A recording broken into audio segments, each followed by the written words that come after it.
जय जगन्नाथ सांग मैंने सकाळु सकाळु स्वामी मोर 100 टଙ୍କା धरईदेले गोड़ हाथ घसीवाई। मु सकाळु दांडू आसला बेले आम बिलेईर टिकी छुआ हजि जाइए। बिलेई म्याऊ म्याऊ बोबोई चलती। मोर मन पड़गला गुरुमा ब्लाउज बाकी अच्छी। मुझे गुरुमा ब्लाउज सांगे सांगे बाहर कर डिजाइन करने कि आयरन प्रेस करने भारी पड़ी। आयरन प्रेस कर सारी ब्लाउज को कम्प्लीट करने लगी पड़ी। से टाइम राजा भाई आसीगले कहले क्या कखारु फुल को पिठू हम। कखारु फुल को धोई दाई कर बाछी साइज सुजा करने लगी पड़ी। कखारु फुल को धोई देकी साइज कला समय आम गाँव आसीगले आम घर आसीगले किसी दीप तेल आणिकी कालीर बाकी थिबा दीप तेल को राजा भाई खाली करिया लगिले। मुझे साहाଯ୍य कली। टिकी झील आसीगला आमर ब्लाउज नापाई से मामार शाढ़ी ब्लाउज को पैक करी हाथ में धरईदेली। सी मत खुशी टंका देदेले।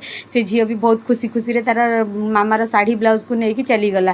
तापर मोर ब्लाउज दुईटी कम्प्लीट है। ब्लाउज दुईटी कम्प्लीट कर सारी मुझे बढ़ईदेली गोटे लोक को से हाथ सिलाई करेंगे कहीं मोर हाथ सिलाई पदारे हुए।